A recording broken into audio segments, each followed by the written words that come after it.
Hi there, welcome to the Whiskey Row History Show. I'm Ron Williams, Yavapai County Constable for the Prescott Precinct. With me is Brad Courtney, the Whiskey Row historian and author. For those of you who have not joined us before, this is our third podcast.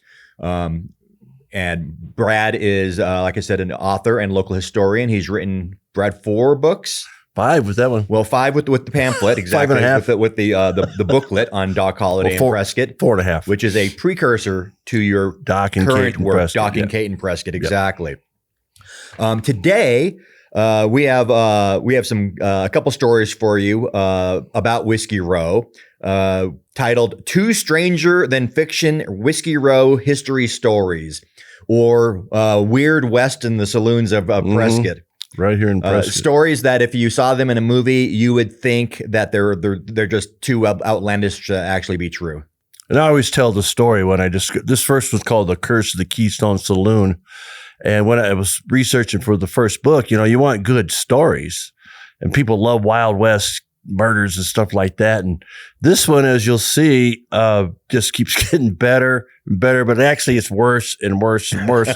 And there was a point, I remember being a Christian, I was going, thank you, God, for the story. That I go, what am I thanking God for? There's 3 suicides and a murder in this one. So not good. So let's start with the curse of the Keystone Saloon. First of all, what was the Keystone Saloon? Keystone Saloon was a lodging house, a saloon and lodging house, somewhere on Cortez Street. I think probably north of the plaza, but I'm not real sure.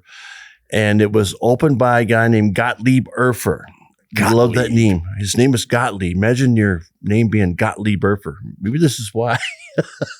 Maybe his wife didn't like this part. But we'll get into that. But Gottlieb was from Switzerland, came to America actually came to Prescott in 1874. And in 1877, he opened up a saloon and lodging house on Cortez Street and called it the Keystone Lodging House and Saloon. So you could drink and then you could just walk upstairs and sleep. You stay right there. Yeah. I think it was probably 2 different attached 1-floor building, but I don't know. They need that nowadays. Yeah. I don't know exactly where it is, but probably somewhere north of the courthouse.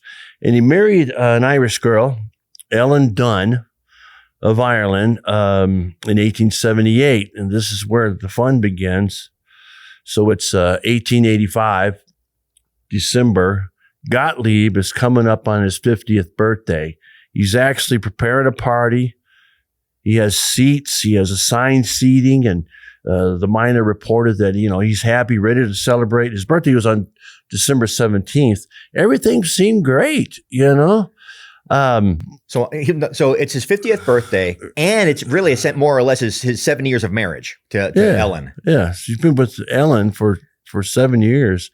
So he's going to have this party, but on December 16th, he walks out into the saloon portion of the Keystone, and people outside heard a gunshot. And what happened was Gottlieb stepped in the saloon and put a gun to his head. It was some kind of bulldog pistol, some kind of pistol. He shot himself in the head.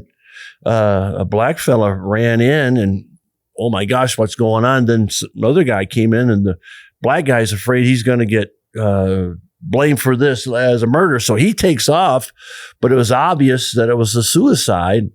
It was a British bulldog revolver, what he shot himself with. So they investigated. It wasn't a murder. It was pretty obvious. He had killed himself. You have one guy on the floor with his brains oozing out, and there's a gun, right next to him on the ground. Right. And there's nobody else in the room. Yeah, I think, he shot himself in the head. So it sounds pretty cut and dry. It was cut and dry. So he gets buried over in the Citizen Cemetery. We're going to show a picture of his gravestone. Nice, beautiful gravestone. And the Citizen Cemetery was the premier cemetery of Prescott at the time. Which is ungodly, everybody who was hung, murdered, died naturally, all were buried in Citizen Cemetery. Pretty much, yeah. It's a fascinating cemetery if you like that kind of thing. Over on Sheldon Street. Yeah, there's actually a book out. I forget what it's called, but it gives a history of a lot of the people. They'll say the so-and-so buried here. And this story is in there, so someone else discovered it before I did. So Gottlieb's buried in the Citizen Cemetery. Well, his But shortly after that, the curse of the Keystone Saloon continues. One of the lodgers there, was in the room, took some kind of poison, killed himself. So now, he killed himself in his lodging room or in the saloon again? in a room. In his room. Yeah. So he took poison. They found him dead. And at the time, as of right now, as of this point in the story, we don't have any idea why Gottlieb killed himself, other than his name, maybe. At this point, well, I think people had an idea, but they didn't want to say. So his best friend is a guy named John McCarran. He's in charge of Urfer's estate. Somehow he takes over the Keystone Saloon. And 18 months later, he walks out into the saloon. Hold on. Backtrack. Not only does he take over the saloon. Not yet. We'll get to that. Oh. We'll get to that. I thought he took over the... Hold on. Oh, okay. Hold on. I'm getting ahead of myself. I'm leading up to... You're leading up to that. Okay. So... I put the cart before the horse. I apologize. Yeah, because you know the story. But I'm saving that. That's the good part. Okay. So 18 months later, people walking by, they hear one gunshot. Then they hear another gunshot. They run in, and there's John McCain laying on the floor of the Keystone Saloon, 10 feet away from where Gottlieb had shot himself. And people are going, what in the hell is going on here? Well, not only did McCarran take over Urfer's estate, he took over the Urfer widow, Ellen Dunn. They got married. And this time, however, so people are going, wait a minute, things are starting to add up here. Well, they found a suicide note. McCarran, he'd been drinking a lot lately. He actually told some guy that he had a gun and this was going to be his end or something like that. He left behind a suicide note that said something about, I can't take it with my wife. I'm going to kill myself because of her, so I'm going to kill her and me. And so what happens on that day, he asked Ellen, hey, you want to go on a buggy ride? And she must have sensed something because she goes, no, but he had made up his mind. She probably saw a shovel in the back of the buggy. He might have saw a shovel. But no, thank you. I'm good. But she was wisely denied. She wisely chose not to go on that buggy ride because he was going to kill her. He said he was going to kill her. He had made up his mind. He couldn't wait any longer. He couldn't take it. So what happened? He went into the saloon. He put the gun to his head. The first shot missed. It went up into the rafters somewhere. Now, I'll be honest there. I don't think it missed just based on prior law enforcement and seeing how suicides work. Right. A lot of people actually will fire the gun once to kind of like get over the jitters and then they'll shoot themselves. Jitters, yeah. So it's very possible he didn't miss, but he did kind of, got the gumption up, shot the gun, and then killed himself. Right. You're going to get over the jitters real quick if you shoot yourself in the head. Yeah, you will. Now, just to be clear for the record, he didn't use, although he had the same saloon and the same wife, he didn't use the same gun, did he? I don't think so. Okay. If he did, that'd be something. But yes. So first shot, it didn't take effect. The next one, boom, people run in. There's the blood gushing out of his head. 10 feet on the ground from where Urfer. Yeah, he was probably standing right there. He probably just, got. But it finds out later that the newspapers find out that it was all because of Ellen Dunn. Parker Anderson, in his book called Wicked Prescott, I think it is, has a chapter on this, and he called it "Who Done It?" D-U-N-N, Ellen Dunn. Oh, that's clever. Yeah. So he actually picked up this part of the story, but this story gets better. So guess where John McCarran gets buried? Citizen Cemetery. In the Citizen Cemetery. Guess who he got buried by? Mr. Gottlieb Urfer. Their graves are lying side by side. You can go there, and it's real clear. Gottlieb's here. John McCarran is here. Well, that's convenient for Ms. Dunn. Yeah, and that's what the paper said. The paper wrote something. Let me find it here. Something about, I wrote, the miner, with no attempt to camouflage sarcasm, stated that the twice widowed Ellen Dunn now had two little mouths to keep green and to strew flowers over. Isn't that sweet? And I kept doing research on her, and she did remarry, and apparently this guy lasted. Did she repent? Did she reform? I don't know. I but she must have some money. I think she had some money. That's one reason. Well, she seems a bit insufferable. She seemed just slightly a problem girl. Now I will say, that McCarran's suicide note did allude to woman's abuse. Yeah. That, he couldn't take the woman's abuse. It was all, I think it's exactly the words were all due to the wife's abuse or the woman's abuse. The woman's abuse. I'm going to kill her and then I'm going to kill myself. So she was Irish. There's a stereotype joke about, Irish girls and redheads and they're strong personalities. So she may have been a bit much to handle. It sounds like. I think she probably was. Yeah. Because let's face it, two husbands blow their brains out. And Gottlieb was popular. He actually, when he came, he opened up the Arizona Brewery, which was where the first state capitol building was. And there's stories about it. He was from Switzerland. I'm sorry, I got to backtrack here for a second. The Capitol building was a brewery at the same time? It became a brewery. Oh, it became a brewery. So 1864, 1867. That would explain a lot. Yeah. So after it was vacated, I don't know if Erfurt took it over, but it was the Arizona Brewery right there. So that was right about where, what's that called? That area, the Brinkmeyer. Oh, the Burmeister building? Yeah, the Bashford thing. Bashford Courts in Burmeier? Right in that area there. So, but listeners, you can go to the cemetery and see those two buried side by side. It just, wasn't that was convenient. I wonder if she had reserved the other grave for herself or something. I don't know. Hey, I might as well use it. Exactly. Another one of my husband killed himself. How long were McCarran and her married? Because I know Erfurt was married 7 years. Yeah, it wasn't very long because it was 18 months after Erfurt's suicide that McCarran killed himself. So he lasted like a year, probably. And like we were talking last night, he must have known something. You would think. I mean, so here's the thing. You're good buddies. Your best buddy. You're drinking buddy, you're hanging out buddy. He's married and his wife is a handful, it sounds like. Guys talk. You're going to know if your buddy's wife is problematic for him and driving him to suicide. He's going to tell you about it probably. You're going to know. And then he kills himself. And your great idea is, hey, I want to marry her too. I kind of wonder if maybe something going on before that. That's a possibility. Maybe there was hanky-panky going on. People never figured out. Later on, they go, oh, the woman. But I think she was just a problem all the way around. Yeah. That's all speculation. But it's a total speculation. And you're kind of leaning into some stereotypes and stuff. But I mean, unfortunately, in this case, it kind of fits. It makes sense. It does make sense. People have done this before. Yeah, watch. Now we'll get canceled over the whole thing. So, it was a good run of three episodes. So there's 3 suicides now in the Keystone Saloon. 3 suicides in the Keystone Saloon and Lodging House. But there has not yet been a homicide. We need to get a homicide in there. Dun. I'm literally researching, not looking for anything. And I think when I did this research for the first book, I went through every newspaper from 1864 all the way to 1901, 02. And I wasn't looking for, I thought the story's good enough. Yeah. Or bad enough. And all of a sudden I'm looking at the Keystone Saloon. Now a guy named John Miller owns it now. And it's still a lodging house. And we say now, what year are we talking? So now we are 1895. So we're talking 10 years later.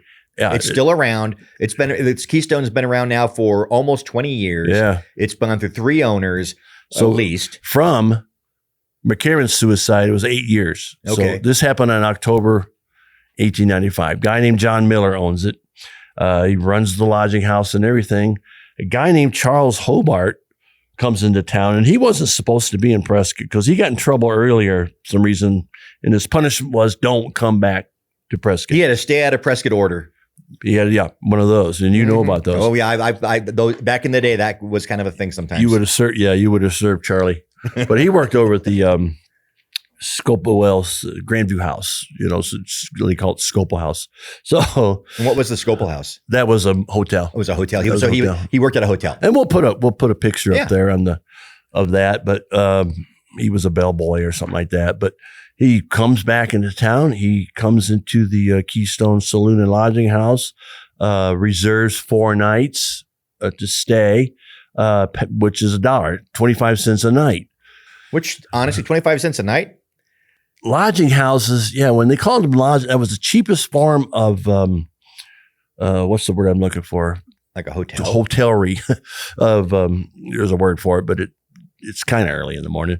But cheapest form of lodging. There it is. There it is. Eventually you got I around knew to it was good. I just didn't give up hope. It's cheapest form of lodging. So basically, what my research has uncovered is that it was basically a room with a bed, no lighting, anything.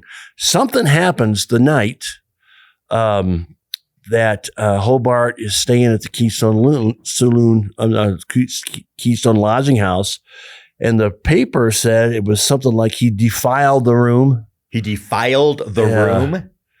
And this Miller was just one of the nicest guy. Now hold on, I need to backtrack again. Yeah. So papers of the time could be very colorful. They could be also very blunt, but they'd also sugarcoat and use euphemisms. Yeah. So he defiled the room. Mm-hmm. Now, when I hear that he defiled the room, I'm thinking vomit and feces everywhere. Yeah. I mean, I don't know, but I mean, but okay. So he somehow he defiled the room, whatever that. Maybe he brought a farm animal in. I don't know, but go on. I'm sorry. I know it's speculation at this point. We may never know. It was bad, whatever it was, because Miller tells Hobart, and he kicks him out of the room. He kicks him out. So he defiles it bad enough that he's kicked out of the property. Right. So, and he doesn't give him a refund for 75 cents. He keeps 75 cents, tells Hobart that's to clean the room in the condition in which it was left. Hobart left it. So Miller, even he was the nicest guy, but he goes, no, you're not going to get it back. Well, this really ticks Hobart off. He wants his 75 cents. He wants his darn 75 cents back. You know, that's not a lot of money even back then. But so Hobart goes into town and starts drinking. The Palace Saloon was around at this time. It was just the one lot Palace Saloon, not the one you see today. So this is the Palace you see today. Pre the Great Fire. Yeah, and he goes in there and he's telling people that he's going to kill John Miller. And the people didn't take him seriously. And this came out later. Then he walks over to Gurley Street, general area that we were just talking about, the Bashford area Ports, there is where it was. It was a little saloon, and he goes over there and starts drinking. The owner was John Ross, and apparently he was getting really drunk. Miller was. Hobart. Hobart was. Now Miller's back at his running his saloon, that day. Or he's cleaning the defiled room. And I forgot to tell you though, let's back up a little bit. Miller reported Hobart to Steve Prince, the chief of police, and he was arrested. He was on trial that very same day. He was fined $5. Hobart pays that $5. So hold on. So the innkeeper, John Miller, reports Hobart to the chief of police because Hobart had threatened Miller's life. Because he threatened his life over the 75 cents. Yeah, I'm going to kill you. So he defiles the room. He's denied his 75 cents. He threatens the innkeeper. The innkeeper tells the chief of police, which is Marshal Prince. Right. Prince arrests him. He gets charged, sees the judge the same day, and he's charged and he's found guilty with a $5 fine for threatening. And they gave him his gun back. And he pays the $5. So he has $5 to his name. You have some money. But he's yapping about 75 cents. He's mad about that 75 cents. It was a matter of principle. I guess. Charles Hobart, 75 cents. So then he goes around town drinking and telling everybody who'll listen that he's gonna kill John Ross, the Sazerac Saloon owner, takes that seriously. He goes back to Steve Prince. Well, before that happened, Hobart must have sensed something. I got to get this done. He goes back to the Keystone Saloon. He sees Miller, and there's a couple guys in there drinking. I think it was a sawed-off shotgun he had or something like that. He walks in there and holds almost Miller's standing where Erfer and McCarran shot themselves. Oh, God, the deadly 10-foot square? He's in that Bermuda Triangle there, the Keystone Triangle. And Hobart goes up to him, points the gun at Miller. One of the guys, I forget which one, I forget their names, Rosenberry and Sachs, or is that a store? He points the gun. He goes, Miller, I want my 75 cents back. He demands it. Miller doesn't answer. He shoots him right in the throat. Miller gasps and dies right there. Dies right there. Hobart takes off. Last night we were trying to figure it out. Why am I getting? I'm getting visions of the old '80s movie Better Off Dead. I want my $2. It's pretty much. Yeah. He didn't even give him a chance to pay. Yeah, and he was so drunk, but he gets on his horse. Said he went down to Williston over to Granite, and then he heads out of town. He heads south. George Ruffner had just become the sheriff. This is Ruffner's first posse ride. He gets a posse together. They ride out the same night. They're looking for Hobart, can't find him. He gets this idea. I don't know where he finds them, but he gets some Indian trackers, which was a great move. It's brilliant. Somehow they track Hobart to this abandoned house that was owned by the Gladiator Mine, which is up toward Crown King. It's up near Crown King. The Gladiator Fire was like 2012, and that's right up near Crown King. That's where and it was named after the Gladiator Mine. Yeah. So he goes. He's in there, and they figure out that Hobart's in there. Now there was a guy that had worked at the Gladiator Mine. He walked by, and Ruffner goes, "Can you do us a favor? Can you go in there and talk to this guy, and get him to come out?" Well, he didn't have to. This guy agrees to do it. They don't give his name. Starts talking to him. Hobart comes out. There was a well there, and he's getting something to drink. He's got his gun with him, and the guy from the Gladiator Mine goes, "Hey, what's up?" or something like that. And Hobart goes, "I'm turned around. Can you tell me which way Phoenix is?" And he must have done that. And then, meanwhile, Ruffner and the other guys in his posse are hanging out in the brush somewhere behind trees. The guy knows what's happening. The posse comes out, and Hobart starts shooting at him. I guess one guy shot the gun right out of his hand. Shot the gun out of Hobart's hand? Yeah, I guess so. Because they... I thought that was only in the B Westerns. Yeah, but yeah. No. He was probably aiming for his head. And the Wyatt Earp, he was such a good shot. If you didn't want to kill him, you shot him right out of their hand. Yeah. I think that's Rustler's Rhapsody. I love that. I'm not going to kill him. Yeah. But they arrest him. They take him back to Prescott. They said they fed him, and he just didn't get enough to eat. He was, of course, convicted of the crime and sentenced to hang. Something happens, and they actually had the gallows set up for that day. And somehow I don't know what happened, but the hanging got canceled. Most likely, then he had an appeal that got heard by the Arizona Supreme Court, and they overturned the hanging in the last minute, literally the last minute. And there were people that came to watch this. And during the trial, I guess when he was sentenced to hang, he just cried like a baby. You know, this guy was a piece of work. But he ends up getting arrested and sent to jail. I don't know where he went to jail. Yuma prison. Yuma, probably. He went to Yuma and spent his life there. And so. At first, I thought the Keystone Saloon burned down during the fire.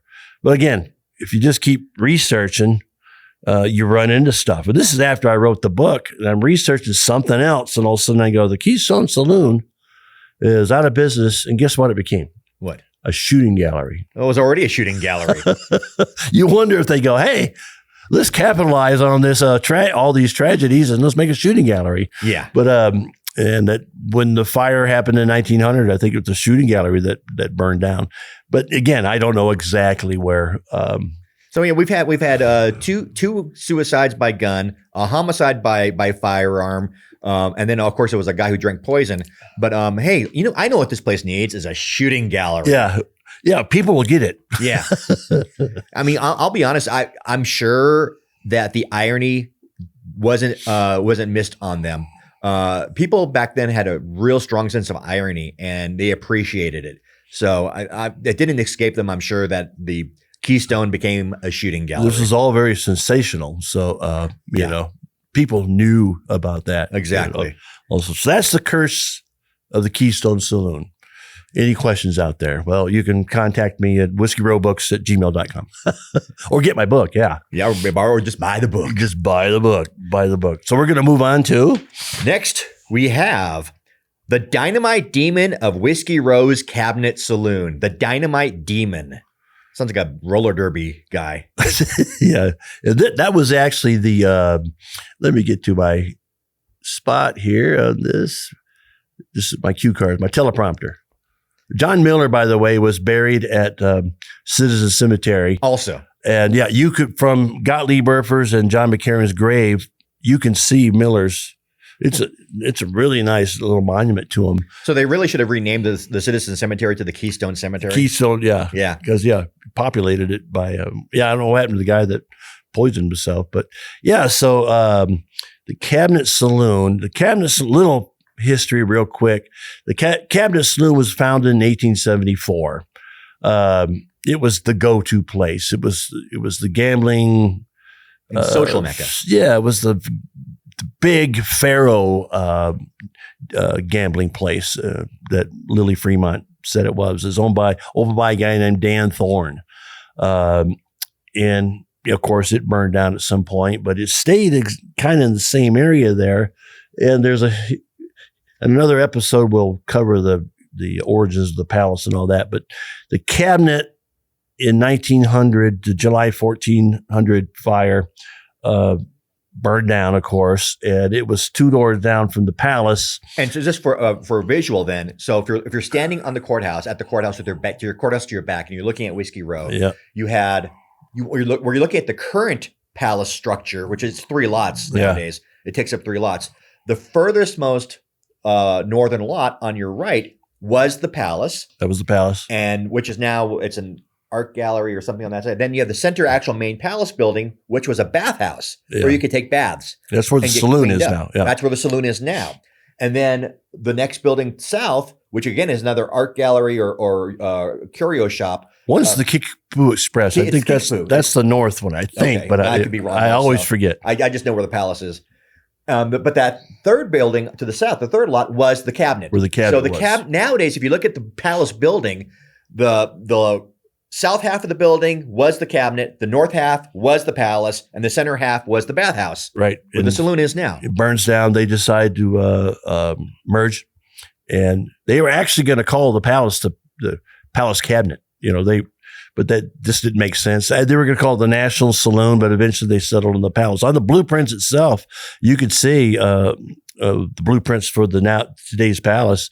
On the back, it's National Saloon. Someone crossed it out now national and put palace on top. So they went through several naming conventions before they settled on the palace when they actually built it. It was one time the paper said it was going to be called the Palace Cabinet, and which would make sense. It was a convergence of the palace and the cabinet saloon, and that's thrown researchers off because if they don't include the fact that the palace is actually the cabinet saloon and the palace saloon, you don't get its history. If you look just at the word palace, you're not going to find its true origins. And that's why you see the 1877 date on it, which that was another palace. That was a different palace. And we covered that one during the whole Virgil's first shootout in Prescott. Okay, we did that, didn't we?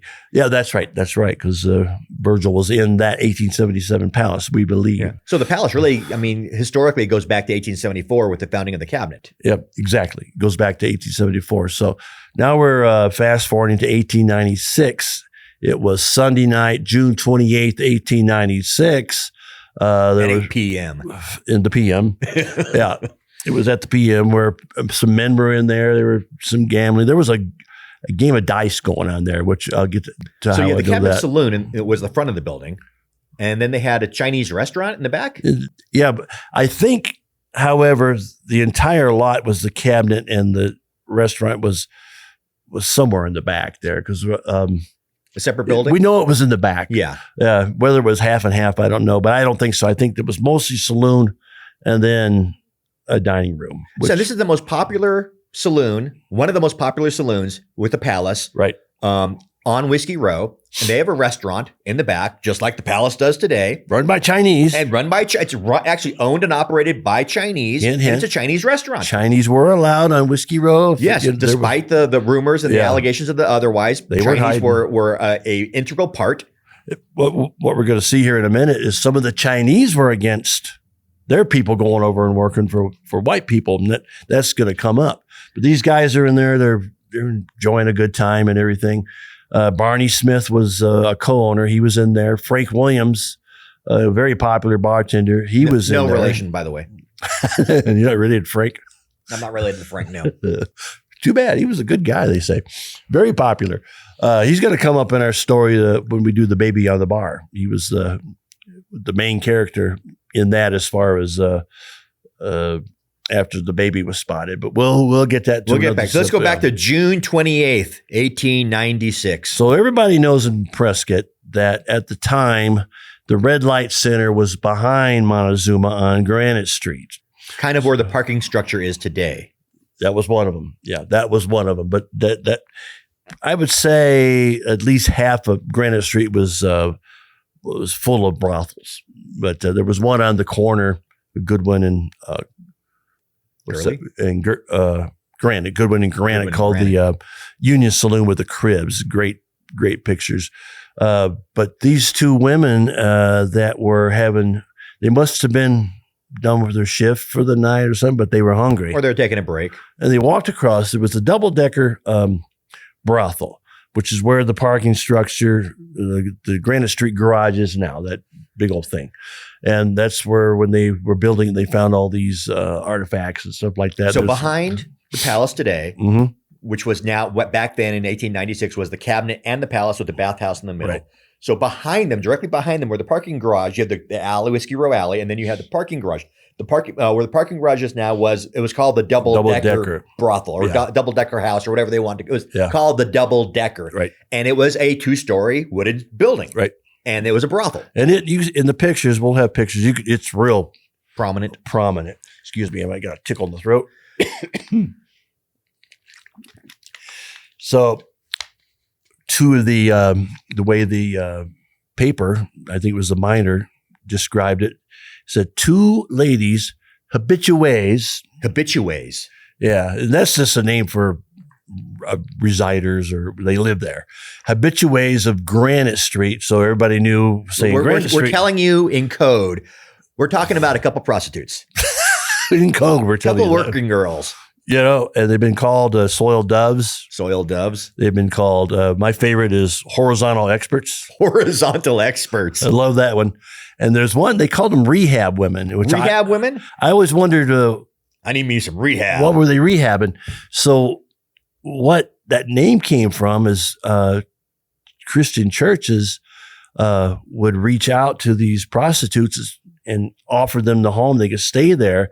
They wanted to get out of that life, you know, to rehabilitate them. So they were called rehab women, you know, and the ones that survived did that. A lot of prostitutes were saved because of these Christian people who would do that. But they're sitting in the back. If you're sitting in the palace patio today, it's that general area right there, 25 by 25 foot dining room. Chinese. It was run by the Chinese. At about 20 minutes before 10 o'clock, let me go back to who these were. So one of the prostitutes sitting there was Bertha Hovey, which may have been her name or not. You know, might not have been Bertha her. Hovey could have been just her acting name, her stage name. Yeah, like Sadie Mansfield. Just like Sadie Mansfield. Her name could have been Sally.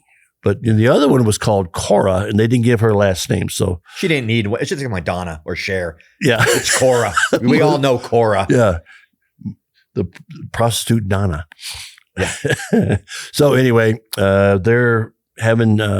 They might have been ordering dinner or something like that. There was a Chinese waiter right there taking their order, giving their order. And about 20 minutes before 10 o'clock at night, with the town busy people in saloons, an explosion went off and it rattled. It was so strong, it rattled the buildings. And everybody came, of course, running to that. The Chinese, this is where we get to the group of Chinese that were called the Highminders. Some of the Chinese were not, they did not like the fact that some of the Chinese worked for white people. And that was the case with the cabinet. The Highminders were kind of like a mafia. They were organized crime, kind of like the Tong. So yeah, it was related to that. But they were people just like the mafia. They would go around and have people pay for protection to get themselves. They were hired assassins, And anyway, they were from San Francisco, but a few of them had come to Prescott. And the Chinese, most of the Chinese were really afraid of these people. They wanted a normal life. And the highbinders just, they were trying to take control. So the operators of the restaurant immediately thought, oh, the highbinders. That's what the Chinese thought. The Chinese thought, the highbinders are blowing us up because we're not playing ball with them. That's why the highbinders. I'm not trying to do a voice like that, but I can't do accents at all. I don't even try. So he thought the highbinders were going after him. What the people in the Cabinet Saloon thought, Barney Smith and Frank Williams, they go, it's a diversion. We're going to run to the back, and then everybody's going to, the bad guys robbers are going to come in and take all the gambling money. So they're actually thinking that this is just a large diversion, so they can come in and steal while everybody's running gambling money while everybody's looking at what blew up. And Barney thought of this. And which is smart. It's a smart, under that much stress and that much confusion of something large blew up in the back half. It was great of the cabinet. It was great thinking under the pressure. And one thing I don't think we covered clearly was this explosion wasn't in the alley. It wasn't a neighboring building. It was in the Cabinet Saloon, in the dining room, in the back dining room, of the Cabinet Saloon. And in the pictures, you can see a wall. So, but what happens is the thing blew. People run back there, and there they see standing was Bertha, Cora, and the Chinese guy. And two of them were kind of injured, but no major injuries. And I think Bertha wasn't even touched. And we're going to get to her. She's the main character. Now, how big was this blast? You said that buildings rattled. Yeah, the next door. Yeah, you could hear it from miles. I forgot exactly what the buildings were, but things were knocked loose next door. But the blast comes into the Cabinet Saloon. I want to go back to this guy. When this happened, so there's a guy playing dice. His name was Tom, and he had rheumatoid arthritis, and he was known for that. When this blast hit, he was suddenly healed, and he sprinted out the door as fast as he could. Everybody saw that and go, look at Tom. He's healed. Tom's healed. He's healed. Thank you, Lord. But no, so this blast is strong enough that the papers actually indicate how powerful this blast was and what damage it does to the cabinet. It knocked over. So there's a 1,000-pound oven in the cabinet, knocked it in the cabinet's kitchen. It was knocked over. 1,000-pound knocked over. Stove, oven and stove, knocked over. A commercial grade 1,000-pound stove knocked over. This is some distance away from the blast. Yeah, it's because that's in the kitchen, not in the dining room. Right. The blast is in the dining room. Right. And it still knocks the kitchen oven over. And the dining room was demolished. But so let me get to the. But somehow Bertha and Cora and the Chinese server, they're alive. They're alive, and they're only moderately injured. So Bertha, one of them didn't get injured at all. One said just one was injured, and the Chinese guy, something happened to his leg or something like that. But the damages were the cabinet were $1,000, $300 worth of imported liquors. $300 worth of liquor back then. Yeah, that's the real shame. This is. Because they got their liquor from San Francisco. I think it was shipped in. That's the real crime right there. Yeah, for them, that was a bit, but it took them a month to get back to. I'll jump ahead. There was a chandelier that broke and it was $40, but that's like $1,200 at the time. So everybody goes, some of the minders there went, this smells like dynamite. It sounded like dynamite, but they're going, that odor, that's. And Prescott was a mining. It was not only was a capital seat and the county seat. Prescott was a mining town. I mean, there was mines, hundreds of mines all over the mountains around Prescott. Miners came into town to spend their money, to buy their supplies. So you would have miners there. And yes, I mean, they're working with dynamite all the time. It makes sense that they'd go, that smells like dynamite. It sounded like dynamite. It felt like dynamite. That was dynamite. It smells like dynamite. That was dynamite. And everybody's go, what in the hell just happened? So who would do this? Why? Our guy again. Who didn't like Chinese food? Yeah. My sweet and sour pork is off. Yeah. So the chief of police, Steve Prince, this was how much, 10 years later? He's still chief of police. He's still chief of police. And he starts doing an investigation. And then after a while, people start going, it seems to me like they were trying to, someone was trying to kill Bertha or Cora. So he starts interviewing on Granite Street colleagues, the other horizontal experts, and they happen to mention, yeah, Bertha's got a husband, and he's a jealous guy. Well, hold on. He's a jealous guy, and he married a prostitute. You can't be that jealous. If you're taking notes, if you have a tendency toward jealousy, don't marry a hooker. That's free of charge. That's the free advice from the Whiskey Row historian. Yeah, that's you. Who is not speaking from firsthand knowledge. Yeah, exactly. And you're welcome. So it starts building up, and then they say, yeah, she's married to this guy named Bill Binkley. Maybe go talk to him. Bertha denies. No, it couldn't have been Bill. Bill would never blow me up with dynamite. Yeah, not Bill. And we'll find there's a reason why she's denying this. Go to Bill. Bill, of course, is like, oh, no. But he folds under pressure. He goes, yeah, I tried to kill her. And what happened is that Bill and Bertha got married.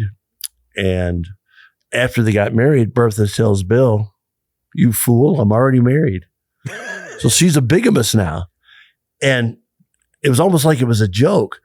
And he would go there, said he would go to her adobe. So she must have lived nearby. He would go there and stalk her. He said, I stalked her. So they weren't living together. They weren't living together. So hold on. He marries a working girl from the cribs of Prescott. Yeah.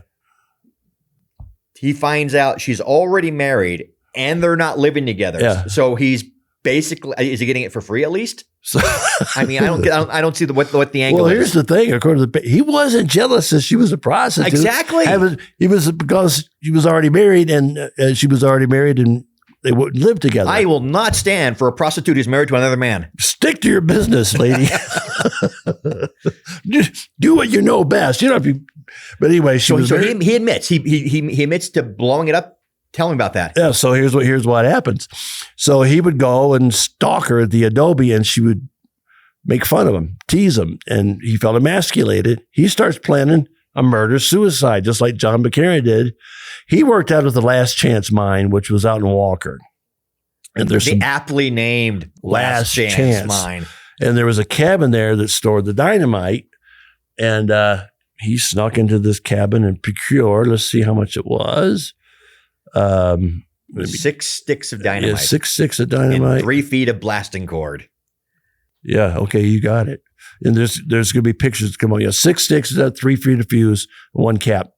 And he takes it and he stores it underneath the double-decker where Bertha worked, and he just keeps his eye on her. I think he was planning to blow up the double-decker, but he sees a chance. He's patronizing someplace.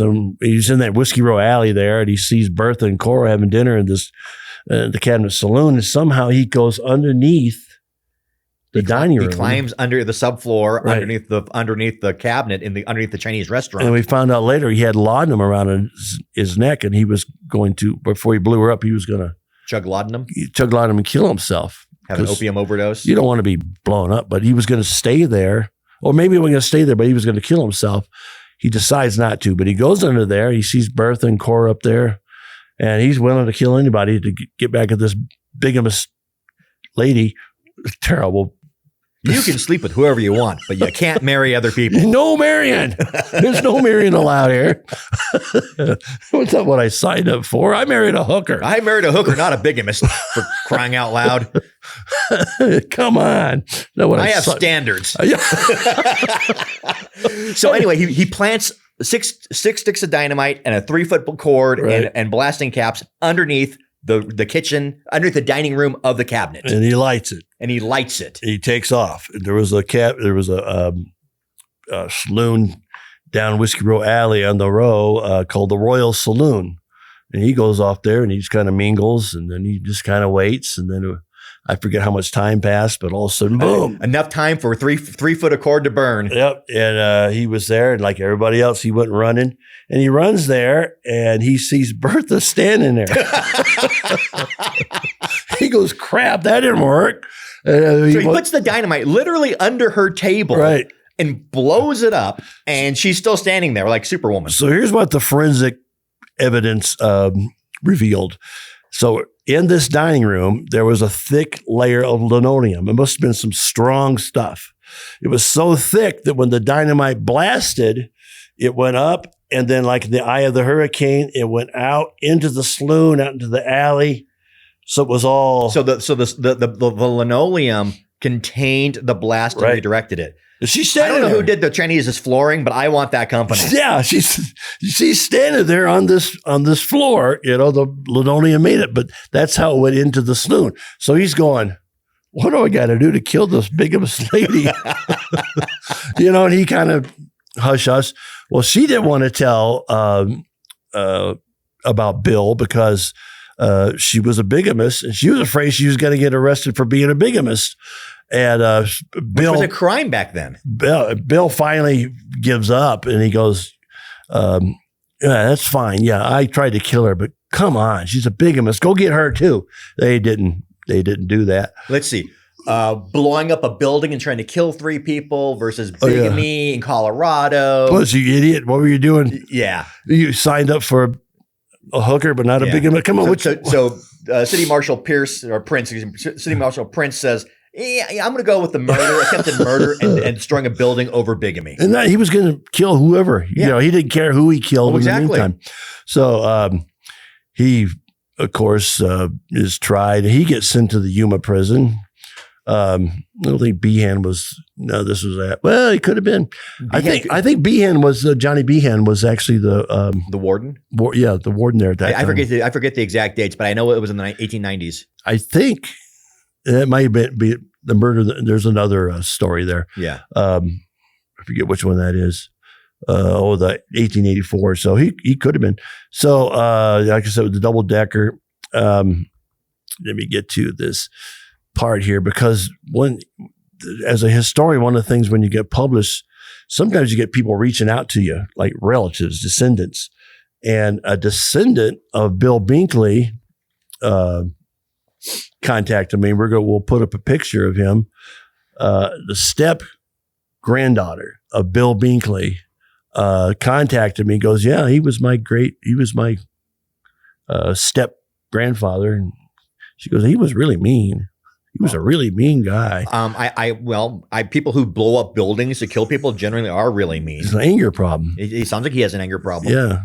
So it wasn't just a bigamy problem. He had an overall anger problem. Yeah, Bill, you need to address this issue before you blow up somebody. But he was the Marion type of man, wasn't he? He married twice, and he was one. Her name is Terry Humble, and she might even listen to this, but married her grandmother. And they had 8 children together, and I think she was one of those children. But she wrote me so after marrying Bertha and going to Yuma, he gets out of Yuma, marries a gal, ends up, whatever happens to her, he marries another gal and has 8 kids with her. Yeah, that was the second one too. Yeah. So there's a picture of him. He looks kind of cross, but he dies of stomach cancer in 1928, but maybe he had an ulcer over his, started from there. But that's the story of the Dynamite Demon Saloon. And again, you cannot make up these stories. If you gave Hollywood a script with either one of these stories, they'd laugh you out of the room. This is so unbelievable. It could never happen. This is no way. Yeah. Both of the stories, are like that. But also I'm going, because Tombstone stories are so famous because of the OK Corral and near the OK Corral thing. And I was always going, why aren't these stories well known? Yeah. And both of them had been published in some form, but, I expanded that and did more research on it. But I was going, why is this? These are legends that are known everywhere. But they're great. They're great Western stories, and they're great stories of Prescott's Whiskey Row. Yeah.